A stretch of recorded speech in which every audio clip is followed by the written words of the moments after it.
Hi, all, and welcome to Monday night's All Meta Mode podcast with myself, Amanda Digger-DeGaz, and Gypsy, and we have special guest James Opfar of Tough Run Metal Detecting.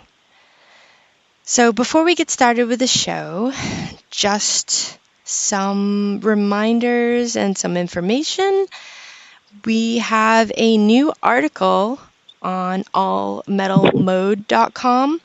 This article is from Mike Hare, and it is called, "It is time for some in the metal detecting community to clean up the act." And let me explain why. So this article has to do, with some inappropriate messages, pictures, and videos sent to female detectorists. Give it a read. It's pretty good. And next up, we have May's issue of DirtDigest.com is available. This is a monthly online treasure hunting magazine that can be found at DirtDigestMagazine.com and click on current issue. If you're in the chat, I have put the article and I have put the current issue links in there. And that is about it. On to the show. Hey, Gypsy, how are you? Hey, I'm hanging in there. Have you gotten out lately? Not really. Been really hectic and crazy, and I've tried to do a little mudlarking because we got a lot of rain. So there's a hillside by a mill that I think was an old dump. So to kind of clear my head and listen to the water, like it's right at a waterfall, I've been going down there and checking out what I can find from going into the river. And then Sunday, I tried to get out to some of my fields, and they had pre-warned me that they had put the fertilizer down, and I wasn't sure which type of fertilizer they were going for, so I went out and it was the crystals, and I don't have very good luck with that. I find I get a rash and I have problems breathing, so I tend to try to stay away from it, especially it was on wet ground and it was getting humid, so I get like wheezy and have problems breathing around it. So really was only there in a section that wasn't done for a little bit, and then so no, haven't really gotten out metal detecting lately. Okay. Well, I guess I mentioned last week with our last guest, I think, you had found that little, when you went kind of mudlarking out there, you had found that little, what was it, the Knights of Columbus thing? Yeah, the watch fob. Yeah. Well, I had gotten out. Well, I went back to the same field and got dropped off out there, and I ended up stumbling upon what I think is an old foundation. I found an old rock wall and started getting iron hits and dug some old horse tack and stuff, and then kind of wandered around there exploring, and then ended up finding a part of an old tin roof out there with a bunch of rocks stacked all around it. So I'm definitely wanting to get back out there and explore that. But the grass and the weeds are higher than almost as tall as me, so it's hard to detect in there. So that should be interesting. Sounds Getting it. back to that spot. But almost need a weed eater or something up in there before I can get back up to there. But anyway, it was exciting, so I need to do some research. I haven't done it yet, but see if I can find some old maps from the neighborhood and see if I can find out, what used to be there. Yeah, you'll have to, if you know the coordinates, send them to me later on, and I can see if I can help with you with that. Okay, that would be awesome. I think at that. I need to learn more how to read some of those maps. I mean, I can go on Google Earth and see the present and try to, get things from that, but I'm not good at that part. But yeah, I would love your help. Yeah. Count me in on helping out on the adventure. Okay. Awesome. Well, we've got a very special guest tonight. I don't know him personally, but just kind of through social media and seeing some of his posts, and I know seeing him in the chat occasionally. So I'll let you go ahead and introduce him. Yes, so we have the very special guest, James Opfar, and he has his own tough run metal detecting. Welcome, James. Hey, everybody. Thanks for having me on. Thank you for coming on. Glad to have you on. Yeah. Excited that you're here. I bet it's been a little crazy for you as well, like us, not being able to get out and all of that stuff. Metal detecting. You've been, how long have you been on lockdown? So I just finished moving. We moved to a new home, so I've spent the last month and a half or so putting everything back together. I'm still not done because you know how it goes. You're never done for a while. Wow. I still have a bunch of pictures and stuff to put back up. But, yeah, I haven't really been out since before then. I did take a quick trip down to the Southwest with my dad to look at some property, and I managed to hunt last weekend just briefly. I got permission, so I was able to save an old cap gun, which I'll be posting here shortly. But before that, my last time was like around the end of February or so. Wow. And wow. Yeah, I went out Saturday night. My parents watched the kids for me. They said they'd put them to bed, so got out. I don't know if you know me, but I hunt at night. Usually I have permission at my places at night, and they let me come whenever I can, and that's about when I can get out. So I went out, and I parked, and I got my gear ready, MX Sport, and I walked out to the field. I was digging along. I think I dug maybe one or two targets, and I heard this loud boom, and I looked over. I took my headphones off. I was like, what the? I looked over, and there was a guy in the ditch over by my truck. And my first thought was, okay, I need to put my stuff down and go over and see if he's okay. And there was a couple of cars that had stopped to see what if he was all right. And by the time I got over there, they had left. But he was just getting out of his car. And then I turned and looked at my truck. He nailed my truck. He'd swerved off, lost control and swerved off the road and hit a big cement block. And he sent that block flying like 10 feet into the side of my driver door and put a nice big dent in it. And then because he hit the block, he bounced off of it and hit the front of my truck and took out the front left headlight and the bumper. So I just dropped it off today. I don't know if they're going to be able to save her or not, but it was a crappy night. Yeah, not a good way to get back into it at all. No, like 30 minutes. The guy got out of his car. I guess he had a bloody nose and had bumped his head, but he walked away from it and luckily had insurance. So I'm dealing with sorting all that out now, but I don't know when I'm going to be able to get out again. Oh man, that's bad luck. That's just I was pretty excited. I was pretty excited to get back out and get back in the swing of things. I was metal detecting probably 2-3 times a week for a few hours at night. So it's been hard, like everybody. I imagine you guys are all feeling cooped up too. Yeah. I used to do a lot of night hunting when I lived in Galveston because that was the only time I could get out too because of the kids. And that's when my kids were little. And I know how you feel. But so I guess the guy just didn't see your car parked over there? I mean, or was he drunk?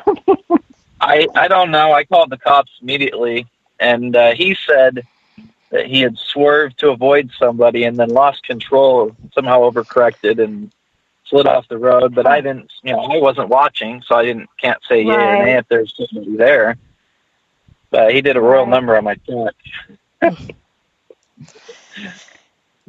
Well, I'm glad you were in it. Yeah, me too. It's sad because it's a 16-year-old truck and only had 49,000 miles on it. It's hard to find a truck like that. Oh, that is hard to find. All my requirements, took 5 months to find it when I bought it, and so now I got to deal with finding another truck. Oh, man, that stinks. Well, good luck with all that. What a way to start back detecting. Yeah, that's okay. I'm alive. I'm breathing. I wasn't by it. And the funny thing is I was standing right there like 25 minutes before. Wow. Who knows? So good timing, or good timing in a bad situation. I don't know. Yeah, I don't know. Who knows? I'm just glad I wasn't there next to it. So. Right. I can still get out. If I can break away, I can still get out. Most of the time. Yeah. So. Well, gosh, what a way to start it off. But you got moved and getting settled in and all that. Where do you live, Paul? Yeah. So I live in Bonnie Lake. Yeah, Paul. I live in Bonnie Lake, Washington. That's all right. Okay. I'm up in the Pacific Northwest. Okay. Yeah, I'm in the Pacific Northwest, so it rains a lot here. Yeah. Doesn't usually freeze like you guys. Well, like you, Amanda. Yeah. Like you guys get, but it is wet a lot of the time. So, I'm using the MX Sport, so I'm not worried about that right now. So. Yeah. Yeah. I've been here since I was a kid. Yeah. So, pretty much what I know. Wow. So, how long have you been metal detecting, or how did you get into metal detecting? If you don't telling us that. So, no, not at all. So I've always been fascinated with treasure, treasure hunting. My dad had a couple of old White's machines, old box machines. And so I always had that in the back of my mind. I never really got into it until about 4 years ago. And I just, I read like Clive Cussler and other novels. So just the idea of treasure and gold and anything buried and metal detecting and all that just kind of piqued my interest. And so I said, okay, I got to do this. I got to do something to get out. I spent a little while playing video games, which I was spending time with my family, but it wears on you because they weren't in the state at the time or available at the time to hang out during the day. So I said, okay, I'm going to do something, and I went on Craigslist and I bought a used white Silver Eagle machine. And so I got that, and I didn't really know anything about it. I downloaded the manual, and I started doing research, started watching YouTube, and I just poked around in my yards. And I probably, between the time that I moved out of that house, I probably pulled 50 or 60 coins out of my front yard. They're all modern, but my first coin I pulled out of there, my very first find was a 1978 clad quarter, and that ever since then I've been hooked. So. Very cool. So about 4 years. About 4 years ago. I guess I can keep telling. I mostly did my house, and I went over to my parents' house, and I cleaned a bunch of stuff out of their yards, garbage, nails. I remember my first real relic was a 1980s Liz Claiborne zipper pull. I don't know whose it was, but I found that, so it was cool. And then after a while, I got to thinking, I'm like, I got to do something more than just my yard and, occasional. I think I went to a park once or twice, but I didn't know anything about the park rules and any of that.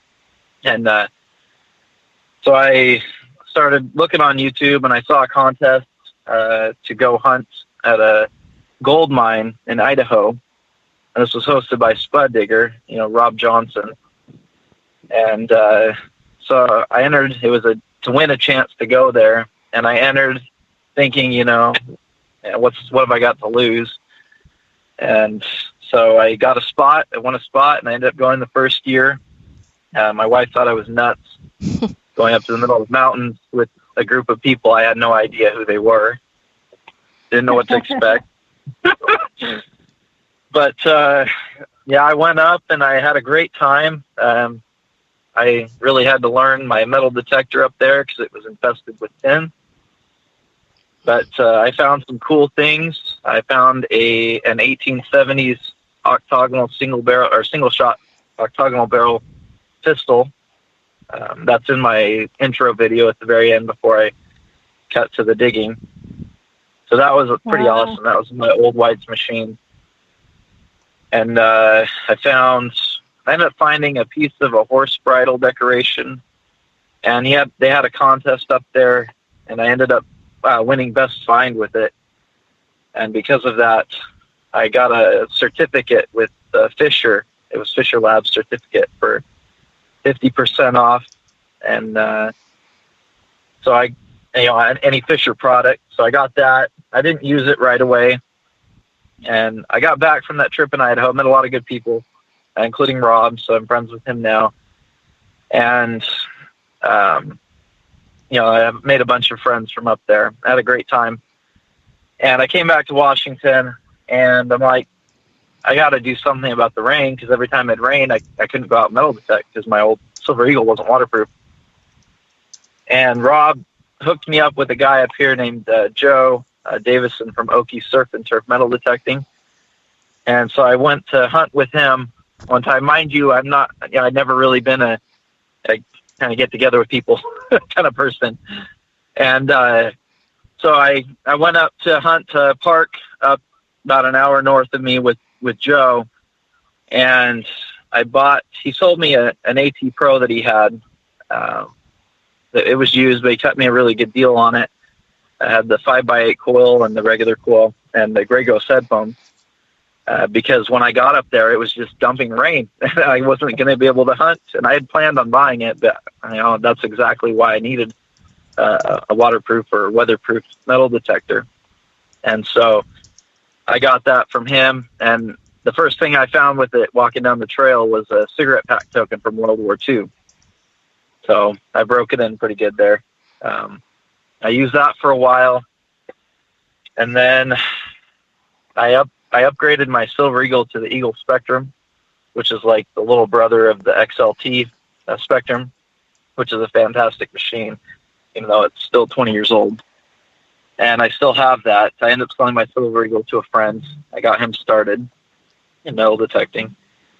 And from there, let's see, I got my brother interested in it, and he ended up getting a Deus, and he put about 5 or 6 months into it, decided he didn't want to do it. So he ended up selling all of his equipment to me for a pretty good price. So I ended up with the Deus. Couldn't pass that up at the time. And then so you started amassing a lot of detectors like closets. Yeah, it was just opportunity, I guess. Yeah. And then I had that certificate from the year at Spud Digger's Ultimate Permission event. And so I had a year to use it. I used it right at the end of that year, and I ended up getting a T2 LTD for half price. And I took it back up to Idaho. I got it 3 days before I went to Idaho. And so I didn't know anything about it. I just read the manual, brought it with me. And I found a lot of cool stuff up there. I kind of learned the machine. I'm not an expert with it, but I learned it a little bit. And I found a trade token, a super rare trade token from up there, up on the hillside that was just surrounded in pieces of tin. So I was digging piece of tin after piece of tin. And I almost gave up before I got to the top of that hillside. And I didn't, and I kept going. And I dug a rare token that's estimated to be about $400. if I were to sell. I don't sell anything, but if I were to sell it. And so that was my introduction to the Fisher Labs brands. And then I ended up getting a White's MX Sport because of my history with White's, and then I've been back to that ghost town a couple times since then. So I think 4 or 5 trips altogether. You can ask Rob about that if you have him on. But had a good time, and then White's contacted me, and there I am. So I decided to continue on with them. I've been using the MX Sport up here. I've got a few different coals for it. That's pretty much my evolution in detecting. I mean, it seems kind of rapid, but it's just the way everything worked out, I guess. That's awesome. Tell us more about this token. What type of token is it exactly? So it's a good for 10 cents token. It was from the town that we were digging at itself, and I guess cool. It's the only known dug example. Yeah, there's a couple others that were for sale or listed on the token catalog, and then there's another aluminum one that was for sale somewhere, and that was for like $400. And this one's brass. So I mean, I was shocked when I found it. I never expected that, and I saw in the comments there, David says just being in the right place sometimes, that's what it is. And not giving up, because I almost gave up. I mean, the weather up there was 102 degrees or 95 degrees, somewhere up there. And I hadn't been used to that kind of weather, aside from going to Idaho. The first year I almost passed out climbing up one of the hills the first day. You kind of have to figure out how to combat that, drink lots of water, make sure you eat some food so you have energy. But I almost gave up and I didn't. So, persistence, right? It was a good place. Awesome. We had a question in chat. Amanda, did you see it from Bill? No, I did not. I was going to have you ask. Oh, is that ORH? Let's see, yeah. Let's see. Have you ever detected Redondo Waterfront? I have not. I should. I'm about 45 minutes from the water right now, so it's a bit. Like I said, I hunt at night, and I don't know how much they look on people going out in the middle of the night along the waterfront there, but I haven't tried it yet. So. Well, he says there's a lot of silver coins there, so it's his old stomping ground. So you may have to get on over there. I will have to do some research. Maybe if anybody wants to join up for a hunt, I'm not that familiar with Redondo, so. Sounds like a neat place, though. Definitely. Yep. So, James, do you have like a bucket list or a white whale item that you're hoping to find? I have quite a few of them. I mean, I haven't found a whole lot of variety. I found a Standing Liberty quarter. I got Mercury dimes, Buffalo nickels, wheat pennies, 4 nickels. I have not managed to find a barber. And it's funny because my property, one of my big properties I'm at, I've pulled probably over 100 wheat pennies from there in the multiple trips I've gone. And I got a V-nickel from there and a bunch of other stuff, but I still haven't found a barber coin out there. And I keep hoping for one to show up. I found older finds, late 1800s, but just no barbers. So I would like to find a barber at least soon. And then anything, seeded, still like to find a $50. One of the times I brought somebody out with me, they pulled a 50-cent piece out there underneath a banana peel. So, That's crazy. So, yeah, he decided to swing over a banana peel and found a 50-cent Canadian 1908 Canada 50-cent piece. Can't talk to me. So, anything. I'd like to go. I do plan on going to Digstock. I have my ticket and my airfare. I'm just working out stay right now, but I'm excited to do that if it continues. I sure hope it does. I like to meet everybody. Agreed. Yeah. Look, it's with all the events being canceled right now, it's hard to tell. I sure hope it keeps going though. Yeah, that's the only event I have left on my calendar for Yeah. 2020. I'm like, I don't know why I bought a calendar for this year. Yeah, everybody. Amanda and I were talking earlier this week about dig stock and wanting to go, and she says, "Yeah, I've got tickets," and I'm like, "Well, I don't have tickets.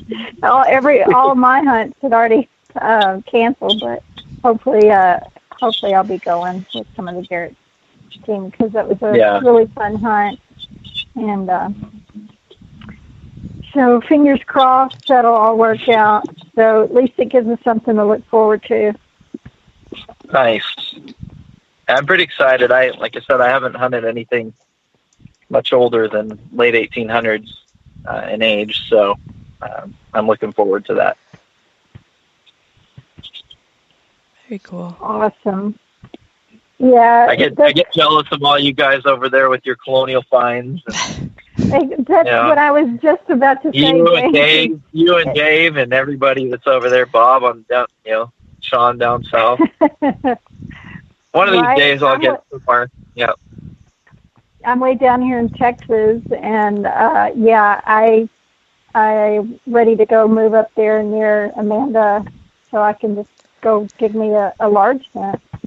I heard about that. Yeah. So that's my white whale. So anyway. Yeah. That's funny. It's crazy. So I also use the MX Sport. I actually switch back and forth between the Sport, the MX7, and my MXT. Rob wants to know, what program do you currently use on your Sport? That's a good question. So I typically run in coin and jewelry. I have it notched out up to 0, but I also have reject volume on. I forget some of my other settings. I'm not by my detector right now, but I like to be able to hear the rejected targets. I run threshold probably around 20 or 30 on there. Same. That's typically what I use. I tried the Relic program. I don't quite understand it completely. I'm gonna start. That's what I was gonna start doing on Saturday. Gonna try and mess around with the Relic program and see what I could do with it. And that got stopped. So next time, I guess. Yeah, the coin and jewelry is a good one to start with, and then work your way to the Relic. And then, if you're feeling adventurous, the all metal mode. I know that I search in all metal and Relic now. And depending on the iron and the cellar holes here, we have a lot of iron, so sensitivity would usually be set down. And but great machine, and it sounds like you have the water areas there to actually get in the water with it.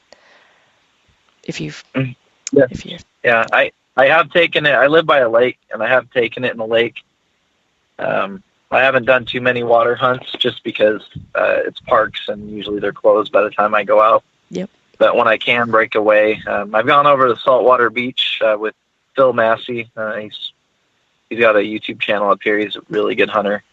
He's invited me out a few times with him, and I found some cool finds with MX Sport on the Saltwater Beach.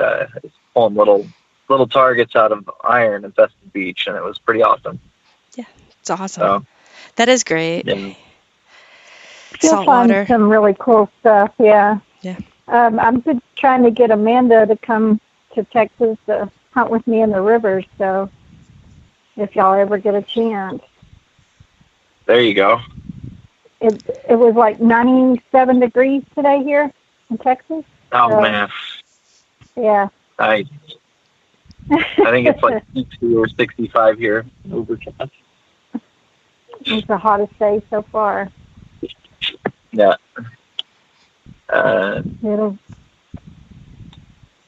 But Yeah, I see yeah, Ohio Relics under in there. It said Dash Point Park.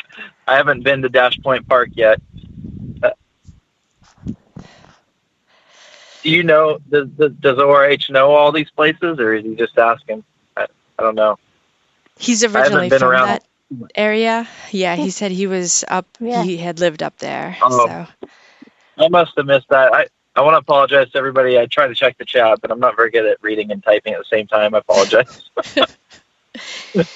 For all the conversation. So technically, you can go back to this after and check all these places and write them down as places to go. I will definitely do that. Yeah. Nice.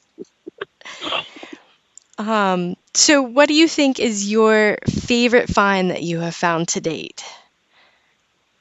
Like your favorite doesn't have to be monetary or anything like that, but your like what have you found that has absolutely blown you away?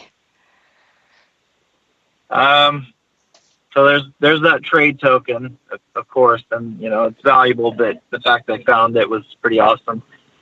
The gun that I found was pretty awesome. But I have to say, when I first started, it's hard.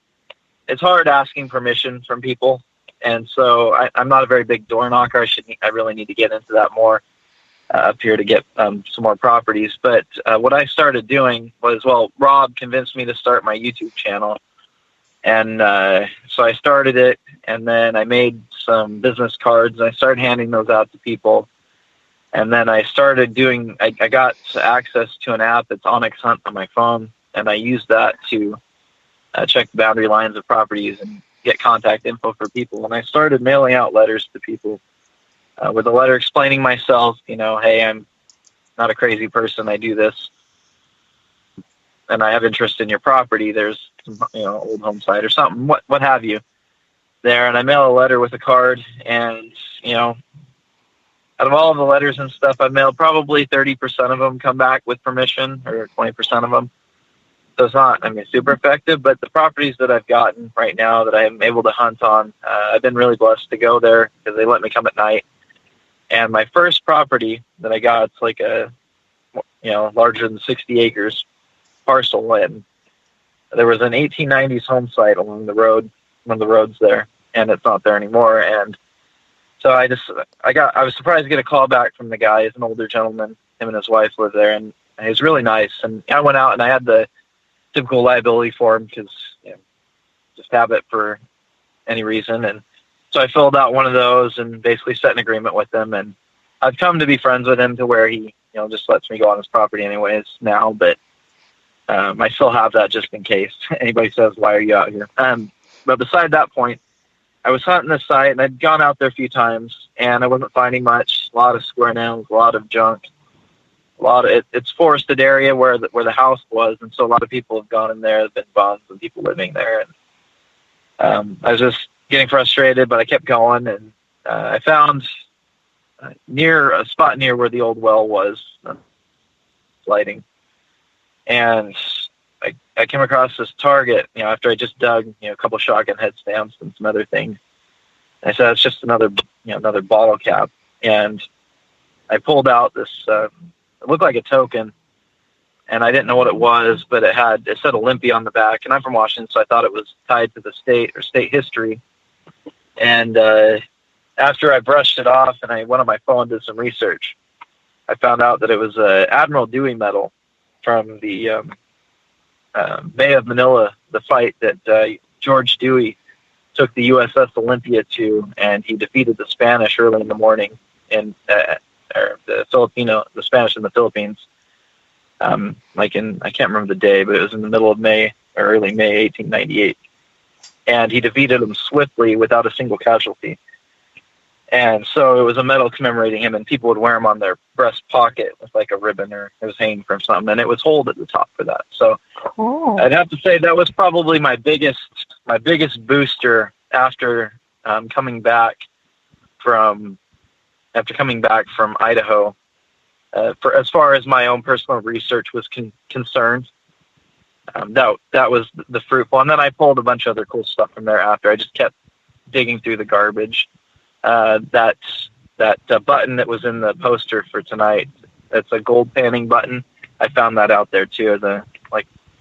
I don't know if people told me they'd never seen anything like that, so it might have been a one-off type button made for somebody or something. So As a just a button neat fanatic, yeah, as a button fanatic, and I love it.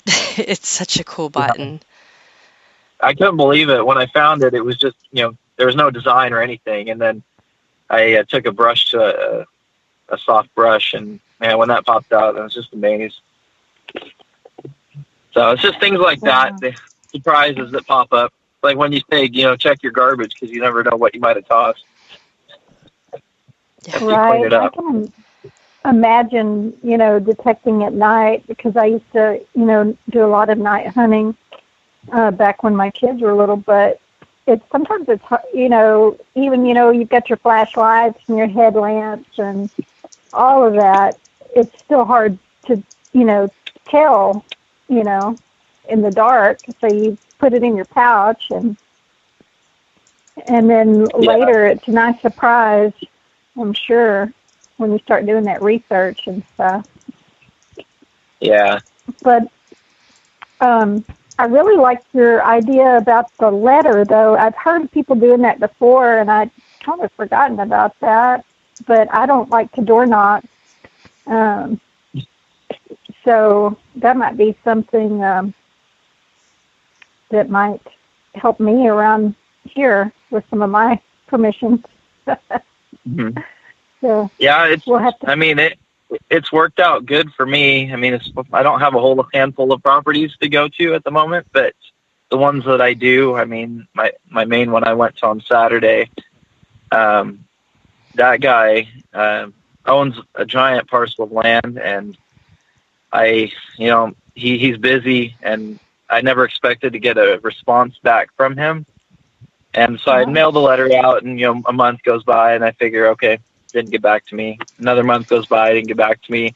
Then I got a random text message from him saying that I could go on his property. So you never know. It doesn't hurt to try. Just like with door knocking, I got to start doing that because I'm not a very good door knocker, to be honest. I'm there with you.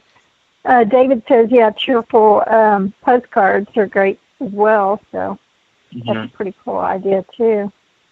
Yeah. I had a question for you. Mm-hmm. And now I'm having a senior moment, but Amanda, you need to. Sorry.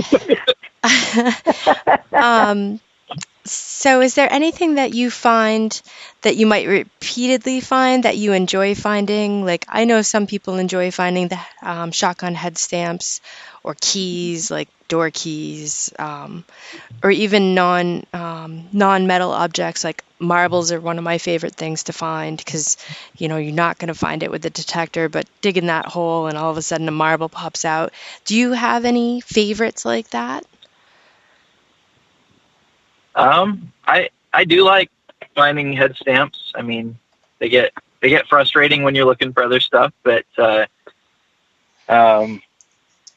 yeah, like I said, I found a lot of wheat pennies. I don't mind finding wheat pennies. I know some people scoff on them, but anytime I can find anything that's not garbage or even getting out, I'm happy, So I like buttons. Any kinds of buttons like you. You and your button dump. Listen, go weekend. You guys, man. We love the buttons. We do. Yeah, need to find me a button.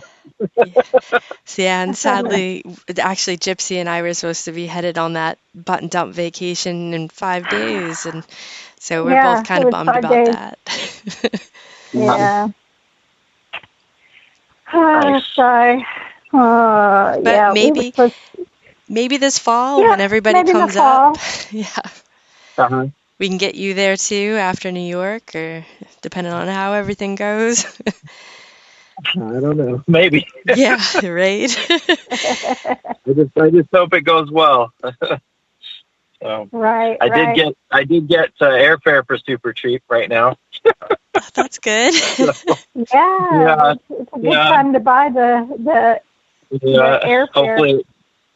Hopefully it continues, Right.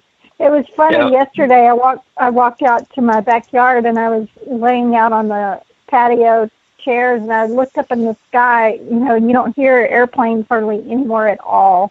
Maybe the smaller jets occasionally, but I looked up and I actually saw a big airplane. I was like, wow, big passenger airplane. I was like, whoa, finally they're getting back to flying and stuff. So hopefully we're coming out of this mess. But anyway, so I was going to ask you, we usually ask, you know, after, you know, people start realizing, hey, you know, what you do, what you metal detect and stuff, have you done any, like ring recoveries or lost item recoveries for people, returns?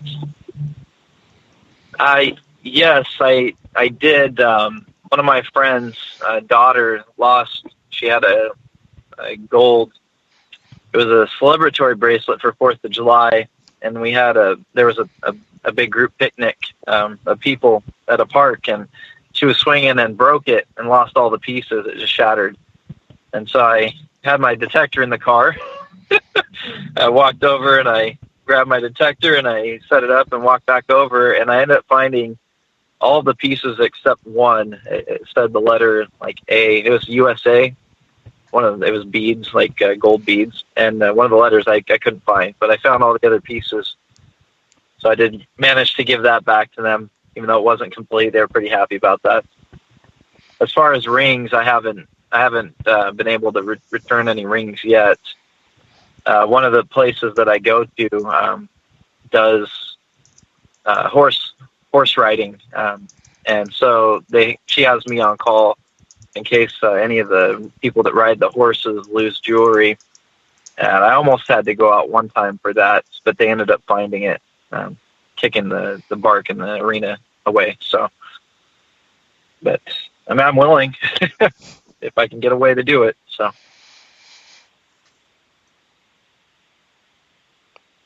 Right. Well, the longer you've been detecting, the more people, you know, get to know what you do, and you'll get those calls. Oh, that's right, you have a metal detector. I've had some of the strangest calls, and finding people's keys and necklaces and tiniest little earrings, and a lady's dog swallowing her wedding ring, and all kinds of stuff. So, some crazy stories there. So, yeah. Amanda, I know you've got a couple more questions there. I was going to say, too, depending on where you are, you might get phone calls for farm equipment machinery assistance, like finding pieces of that, and tools, if you're out in any of those type of areas at all. Especially if you're doing fields and stuff and you have permissions from field owners, they might ask if you can help with that type of stuff. I have noticed that more so than jewelry recovery. It's strange. For you, yeah. Well, you spend a lot more time in the fields, right? Yeah, a lot of time in fields. Yeah, it really depends on, you know, where you live, the area you live, because like when I lived in Galveston on the beach, you know, I'd even be out there metal detecting on the beach, and I'd have people over there raking the sand trying to find their keys or their ring and, you know, stuff like that. So I got a lot of calls for, you know, helping people find lost jewelry and rings when I lived there. But yeah, the longer you've been detecting, you'll definitely, but never really even thought about the farm equipment, like you mentioned, Amanda. But makes sense if you're good, you know. And anything metal like that. Right. Right. So James, you had talked about always really being into treasure hunting itself, and obviously reading books and different things of that. So what other types of treasure hunting do you do besides metal detecting? Do you do any like magnet fishing or dump digging or arrowhead hunting? Well, you're not in probably. Yeah. I don't really have too many other forms of treasure hunting. I did I did manage last year up at the Gold Town in Idaho to find my first gold nugget with a metal detector. So that was pretty cool. That is awesome. Eventually, yeah, there's a prospecting club down here at the bottom of the hill where I live. And I've been contemplating joining it, but with the inability to get out much during the day, it's kind of on a back burner right now. But with the new Weiss machine, I'd hope to be able to get that and maybe take that up somewhere. I did get one of the people I know has a friend up in a gold mining area with a property, and I know he's going to try to get me up there at some point. So besides that, yeah, just searching through homeless camps. It was pretty exhilarating finding a gold nugget. It was tiny, but I mean, it was still gold, so can't complain there.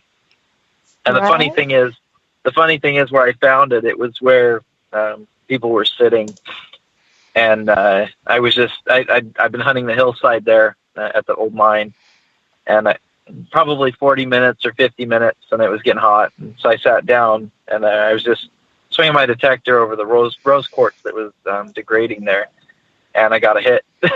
I'm like, can't be in here. And I took it over to one of the nugget guys that was up there, Jim McCulloch, and he told me to put it in a glove and smash it on a rock, and I did carefully, and the nugget was inside that big old fist-sized chunk of quartz. I'd picked a tiny little nugget up out of there. Wow. So, yep. That's cool.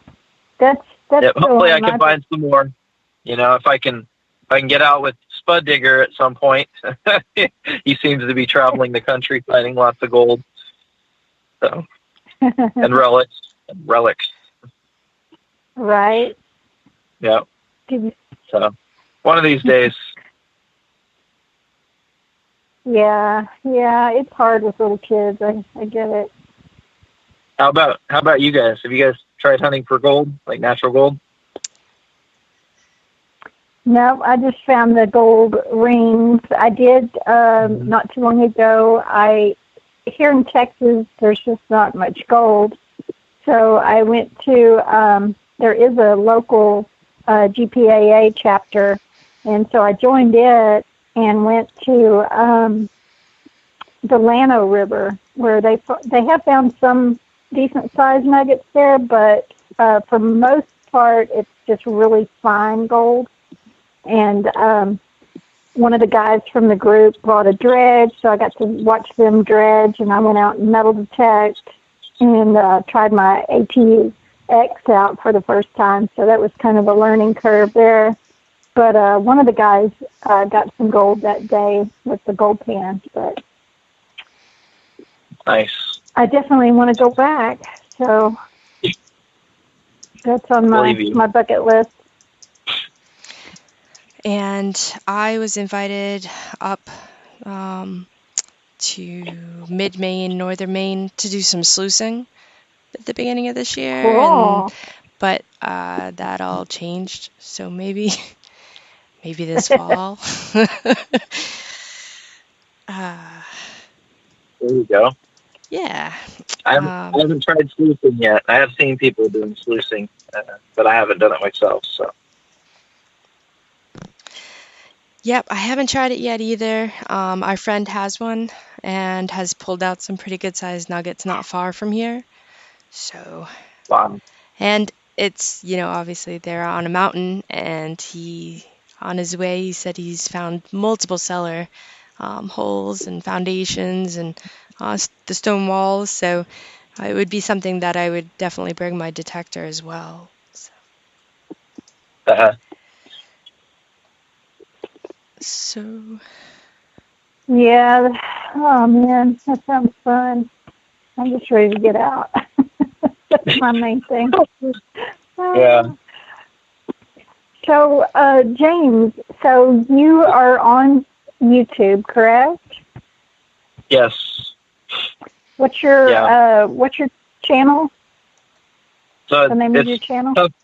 It's Tough Run Metal Detecting. Okay. So Tough Run Metal Detecting, TRMD. You can see my logo in the chat there. Okay, cool. And then Amanda just put put a link there. And Yeah. how else can people find you? So I have Facebook. I have a page that I run. I don't have the time to manage a group, so I just put a page up, and people can just follow the page there. And also Instagram.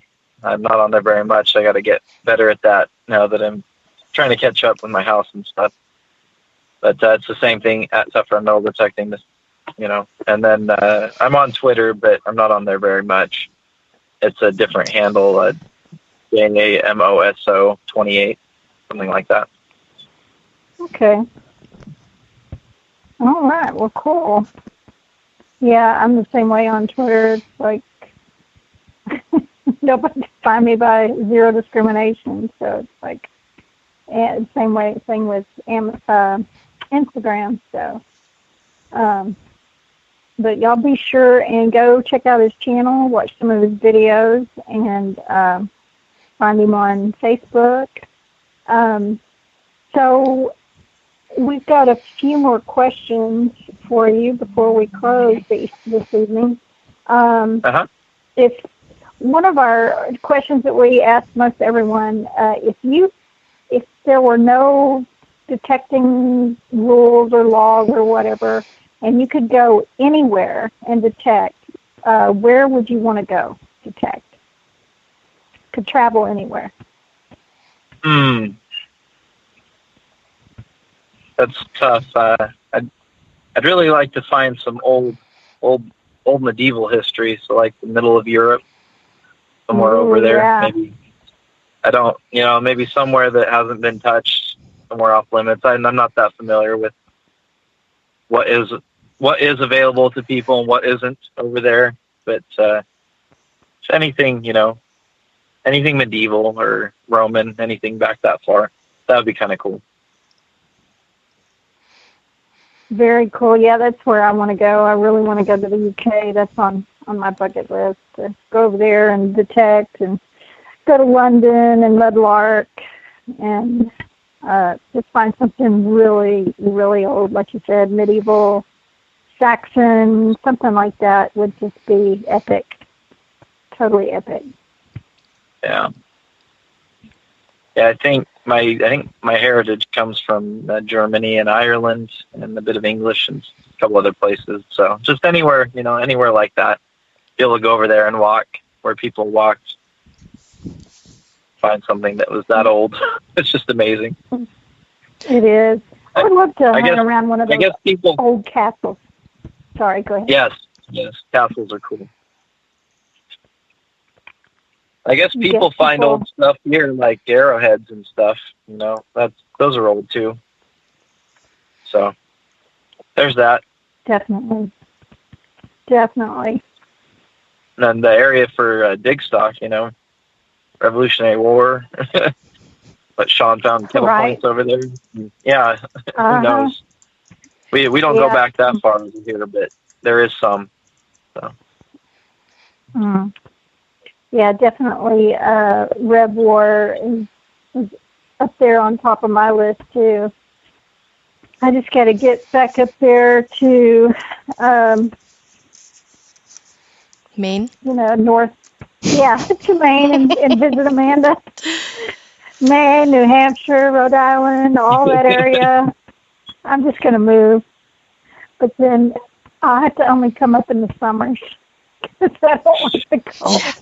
You don't want the -40, -30. No, thank you. No, thank you. You know me, Amanda. I get sick. I know. Oh, goodness. Let's see. It looks like David in chat had a question for you, James. Do you beach detect? And I think I have not very often, but I have. I've only gone really to meet up with some people to hunt on the beach before. I do have a funny story about that. I did go to the beach one time with my family, and my wife, being the hilarious person that she is, took a handful of change and threw it out where we had parked on the beach when I wasn't looking. And this is when I first started metal detecting. So I was like, of course, excited to be finding coins. and stuff. So yeah, she got me that, and then she did the same thing to my front yard too at one of my at my house one night when she got home from work. So like, man, where are all these points coming from? And then I realized it was her. So, but yeah, I like the beach detect. I found when I went to hunt with Phil, my friend Phil, I ended up finding a 19-gram silver ring that had tribal art carved into it, and it was somebody's handmade silver ring that had like the face of a whale and the face of a bear carved into it, and I probably had a stone on top. Yeah, I probably had a stone on top that it wasn't there anymore, so it's flat like a signet ring. But yeah, I found that, and it fits my finger, so I wear it sometimes to switch between other rings that I found. But that was a pretty cool find on the saltwater beach. So, that's super cool. so that was my only find that ended up making it. That was my only find that ended up making it in American Digger magazine. So, so far. That's super cool, though. Yeah. Do you go down to the beach, or is it mostly freshwater with you? Me, where I live, it's freshwater rivers and lakes. When I used to live in South Texas, I lived on the Gulf Coast, so that's kind of when I first got started metal detecting, is on the beaches, and so I did a lot of water hunting, surf hunting, beach hunting. So that's where I found my first diamond ring, was in the water. So it's a totally different game in the water, in the surf, with the waves hitting you and knocking you down. Yeah. Yeah. I haven't gone hunting in heavy surf yet. It was mostly the tide was out, so I didn't really venture into the water. Have yet to do that. It's fun though. If you get a chance to venture in the water this summer. And if you've got a long handle water scoop, you're definitely going to need one of those. But it's a blast. Yep. Yeah, I look forward to trying. I look forward to trying that. Definitely try to find some more jewelry and gold rings. I haven't found any gold rings yet. I found a handful of silver rings, but not gold yet. So you will. One of these days. You will. Yeah, one of these days. Persistence. Exactly. You can't give up. You keep going. That's probably the biggest thing. Just keep trying. Yep. Despite whatever happens. So true. All right. Let's see. We have one more question. So, if you could dress up as any superhero while metal detecting and have those superhero powers, who would you be? Oh boy.